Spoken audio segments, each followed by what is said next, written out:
This podcast was recorded on the land of the Gadigal people of the Eora Nation. Hello and welcome to The Real Story with Joe Hildebrand. Absolutely massive news week. We are going to get to the bottom of the social media ban, the campaign to abolish net zero, the campaign to abolish welcome to country. We're going to fix all of those problems, and then if there's time, we're also going to solve the war between Israel and Gaza. Let's get into it.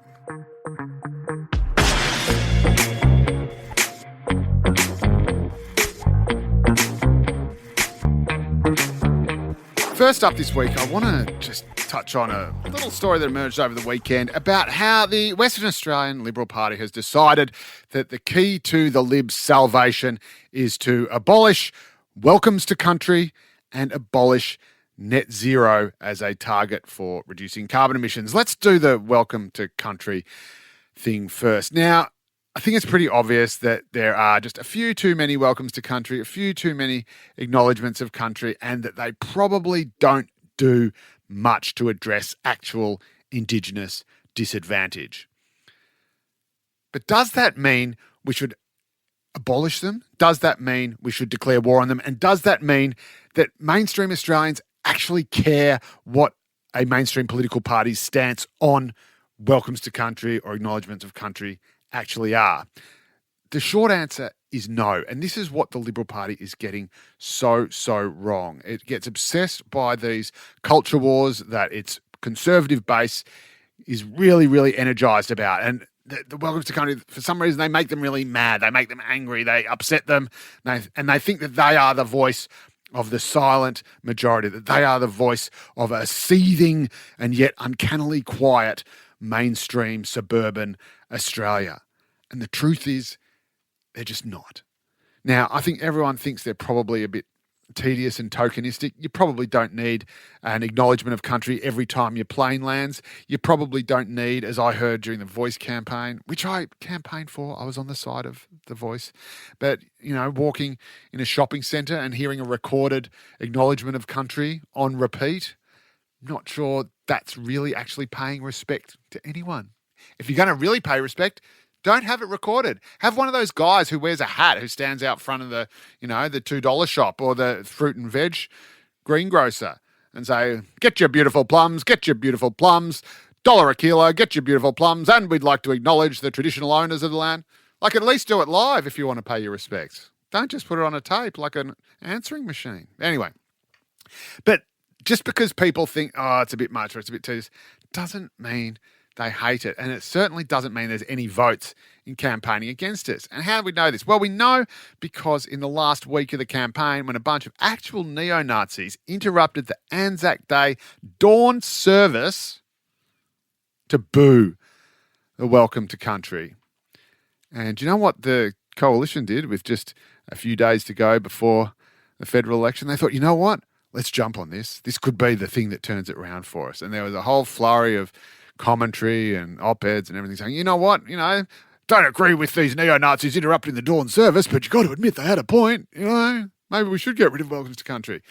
And did it swing the result? Yeah, I reckon it did. I reckon it swung it even further against the coalition. It swung it even further than it was already going. And that's a reason, just a little cherry on top, as to why the Albanese Labor government is currently sitting on a record 94 seats in the House of Representatives. But of course, the Libs and the coalition got suckered into thinking that because they had run a campaign against the Voice and ran it very effectively. And they think, well, this is a result, the 60-40 result against the Voice proves that people hate woke stuff and they hate any sort of, racial or Indigenous acknowledgement that separates them from the rest of Australia. And welcome to country is just another example of that. And so we can tap into that massive mainstream 60% who hate that stuff and who, think it should be abolished. But again, that's not quite right either, because the reason the Voice went down, and this came up again and again and again, and you could see it in the way that it played out in the different electorates, it wasn't that people hated Indigenous acknowledgement or Indigenous recognition. It was that they hated the fact that people were talking about this stuff at a time when they were going through a cost of living crisis and they were being faced with higher interest rates, higher prices at the checkout, higher prices at the Bowser. And you've got all these inner city numpties, I'm sorry to say it, but yes, inner city elites lecturing ordinary working class and middle class Australians saying, oh, you should do this and you have to care about this and you have to vote yes, otherwise you're a racist or you don't know what you're talking about. And they just went, you know what? F you. Just no, I'm just not thinking about it. I don't know. I'm confused. You're not explaining anything. You're lecturing me, and this is not a first order issue for me. So the most important thing to know is this is not the lightning rod that those on the right think it is. This is just a second order issue that people don't want to think about, don't want to make a decision on, as long as they've got more important pressing things in their lives. So you're arguing about something that is essentially an abstract concept at a time when people are dealing with hard and fast physical, material problems. And of course, the other thing that the Libs want to abolish is net zero. And this comes as a UN, their special climate guru, their executive director of climate change, has come to Australia this week. And he is lecturing us on not doing enough to get to net zero. So you've got the Libs who are saying, no, we need to abolish net zero. The Nats saying we need to abolish net zero. Already the WA Libs are doing it. There's a big push to make the whole Federal Liberal Party do it. The Nats are almost certainly going to do it if they haven't already by the time you've heard this. And then you've got the UN coming on the other side and saying, oh, no. Actually, the government should be going even harder. And this guy, real chucklehead, Simon Steele, comes in and he says, if you don't go harder on climate change, fruit and veg will be a once-in-a-year purchase. You'll only be able to afford or find fruit and veg to buy once a year. I mean, that's just bonkers stuff. That is right up there with Tim Flannery saying it's never going to rain again. And that is the exact sort of thing that skeptics about climate change, of which I'm not one, but they just say, well, that's a ridiculous statement. That's stupid. Sound as stupid as Greta Thunberg. Sound as crazy as, Tim Flannery saying it's never going to rain again and then it rains. And so you're wrong about that. So you must be wrong about everything else. And that's what happens when these people want to make a kind of headline-grabbing impact, a headline-grabbing statement. They want to show how much they care, how, dare I say it, virtuous they are. And instead of serving any actual positive impact for the cause that they are telling people they care so much about, it actually takes it in the other direction. Because again, it makes people think that the whole thing is crazy. If this person is getting up and saying crazy extreme stuff, then people just look at it and say, well, obviously what they're talking about is equally crazy and extreme. It's a lot like the pro-Palestine protesters who, in a week where there is probably more sympathy for the Palestinian cause, more sympathy for the situation in Gaza than ever before since October 7, 2023, these numpties want to jump on that and disrupt everyone's lives in Sydney, Australia's biggest city, by marching on the Harbour Bridge. Say, oh, guys, everyone's feeling sorry for the Gazans. The tide of global public opinion is turning. Nations all around the world are condemning Israel for its act. What are we going to do? Let's piss everybody off.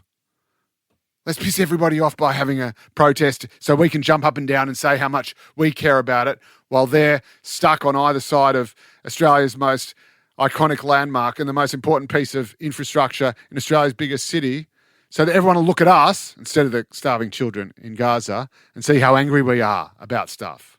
So again, same as what you have with people virtue signalling about climate change. Or again, Greta Thunberg, amazing. She just manages to combine the two almost seamlessly.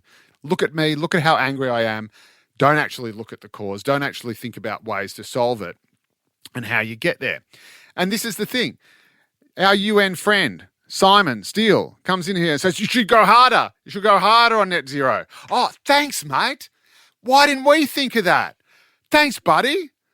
Because at the moment, we've got farmers blowing up over wind farms and transmission lines and trying to get them booted off the land. They're the ones that we're actually building, the ones that are already there. At the same time, we've got foreign companies pulling their funding for the offshore wind farms that we're trying to build off the coast of Victoria. And we've got foreign companies that are pulling the money out because they don't think it's clearly economically viable. And then, of course, we've got green hydrogen, which we've ploughed, tens of millions of dollars, billions of dollars into. And it's just not working. It's not getting economically viable. So you know what, Simon? We're f***ing trying, mate. We're doing our best. But we didn't think of what you thought of, which is you coming over here and saying, hey, do more, do more. The fact of the matter is, Australia, under the Albanese government, Chris Bowen is going hammer and tongs to try to roll out as much green energy as he possibly can. And even that is already, should be said, annoying a huge amount of people. It's hitting huge numbers of roadblocks, whether it's angry locals in the regions, whether it's foreign companies pulling funding because they've decided it's not a worthwhile investment anymore, or whether it's simply the science and the economics not actually getting to where they need to be for a green fuel source like green hydrogen to be economically viable. But they're throwing absolutely everything at it. And then someone from the UN reckons the clue is just to come here and just talk about it more. Just to say, oh, go harder, do more. Thanks, buddy. That's a big help. I wish we'd thought of that. I wish we'd thought of just going harder and telling people that they're only going to be able to buy fruit and veg once a year. Why don't we go and tell that to the farmers who are already worried about how much fruit and veg they're going to produce with the actual climate mitigation stuff on their land? They think it's the wind turbines that might be causing a bit of a fruit and veg shortage.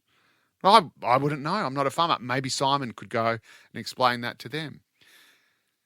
Then meanwhile, you've got the Libs and the coalition saying, oh, I know the answer. Hold my beer. Let's just abandon net zero altogether. Well, guess what? We're not going to get there anyway. So it doesn't matter. There's not going to be a net zero, whether it's a target or not.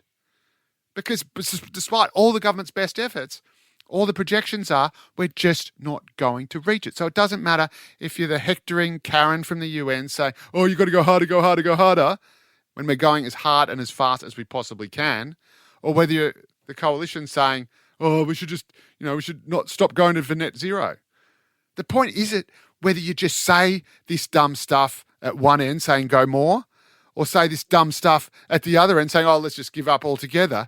The point is what you actually do, what you are actually doing on the ground and what you are actually able to do with all the resources that you have. But there's a whole bunch of people who would rather shoot their mouth off and just keep talking rather than picking up a shovel.